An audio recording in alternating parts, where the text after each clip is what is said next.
नमस्कार, आप देख रहे हैं प्रभा साक्षी और मैं हूं आपके साथ रेणु तिवारी। हमारा खास प्रोग्राम है न्यूज रूम।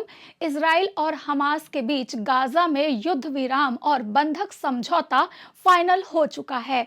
इजरायली प्रधानमंत्री बेंजामिन नेतन्याहू ने शुक्रवार 17 फरवरी को ये जानकारी दे दी है।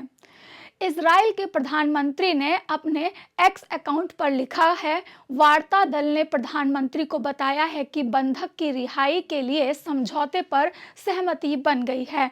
बंधकों और लापता लोगों के लिए प्रधानमंत्री कार्यालय के प्राधिकरण ने बंधकों और परिवार को इस बारे में जानकारी दे दी है। यह घोषणा नेतन्याहू के कार्यालय द्वारा ये कहे जाने के एक दिन बाद की गई है कि गाजा में युद्ध विराम और फिलिस्तीनी कैदियों की रिहाई के बदले बंधकों को मुक्त करने के लिए वार्ता में अंतिम समय में रुकावटें आई हैं। नेतन्याहू ने कहा कि वह समझौते को मंजूरी देने के लिए शुक्रवार को सुरक्षा मंत्रिमंडल की बैठक को बुलाएंगे और फिर सरकार इस समझौते को मंजूरी दे देगी। इजराइल ने लंबे समय से बहुप्रतीक्षित युद्ध विराम समझौते पर बृहस्पतिवार को मंत्रिमंडल में होने वाला मतदान टाल दिया था। इस समझौते के तहत गाजा पट्टी में युद्ध रोका जाएगा और दर्जनों बंधकों की रिहाई सुनिश्चित हो सकेगी। इसी बीच युद्धग्रस्त क्षेत्र में हुए इजरायली हमलों में कम से कम 72 लोगों को मार दिया गया था। प्रधानमंत्री नेतन्याहू ने समझौता मंजूरी में देरी के लिए हमास के साथ अंतिम समय में हुए विवाद को जिम्मेदार ठहराया है, क्योंकि नेतन्याहू की सरकार के गठबंधन में बढ़ते तनाव ने समझौते के क्रियान्वयन में संकट पैदा कर दिया था। एक दिन पहले ही अमेरिकी राष्ट्रपति जो बाइडेन और प्रमुख मध्यस्थ कतर की घोषणा थी और समझौते को अब पूरा कर लिया गया है और फाइनली युद्ध विराम जो था वो हो चुका है, यानी कि 15 महीने से जो युद्ध इजराइल और हमास के बीच चल गया था और अब उसे खत्म कर दिया जाएगा। From India across the Middle East to Europe, that vision can now become a reality because at long last I can announce a ceasefire and a hostage deal has been reached between Israel and Hamas. More than 15 months of conflict that began with Hezbollah's brutal massacre on October the 7th.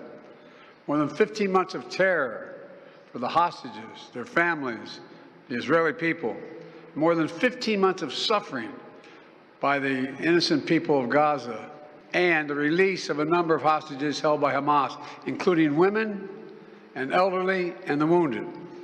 And I'm proud to say Americans will be part of that hostage release in phase one as well. And the Vice President and I cannot wait to welcome them home.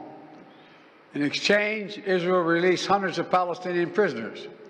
And during phase one, the Palestinians can also return to their neighborhoods in all the areas of Gaza. And the surge of humanitarian assistance into Gaza will begin. And the innocent people can have a greater access to these vital supplies. You know, during the next 6 weeks, Israel will negotiate the necessary arrangements to get phase two, which is a permanent end of the war. Let me say it again, a permanent end of the war. There are a number of details to negotiate to move from phase one to phase two, but the plan says if negotiations take longer than 6 weeks, the ceasefire will continue as long as the negotiations continue. Hamas ने 7 अक्टूबर 2023 को Israel पर हमला कर दिया था, जिसमें लगभग 1200 लोग मारे गए थे और 250 अन्य को बंधक बना लिया गया था। इसके बाद इजराइल ने जवाबी हमले किए थे, जिसमें फिलिस्तीनी स्वास्थ्य अधिकारियों के अनुसार लगभग 46,000 से भी अधिक फिलिस्तीनी मारे गए थे। तो आपकी इस वीडियो पर कैसी राय है, हमें कमेंट करके ज़रूर बताइए। ऐसे ही लेटेस्ट अपडेट के लिए देश दुनिया की तमाम खबरों के लिए आप बने रहें प्रभा साक्षी के साथ। नमस्कार। अगर आप भी लेना चाहते हैं देश दुनिया की तमाम जानकारी तो आज ही सब्सक्राइब करें हमारे चैनल को। साथ ही नीचे दिए बेल आइकन को जरूर दबाएं ताकि हर अपडेट आप तक पहुंच सके।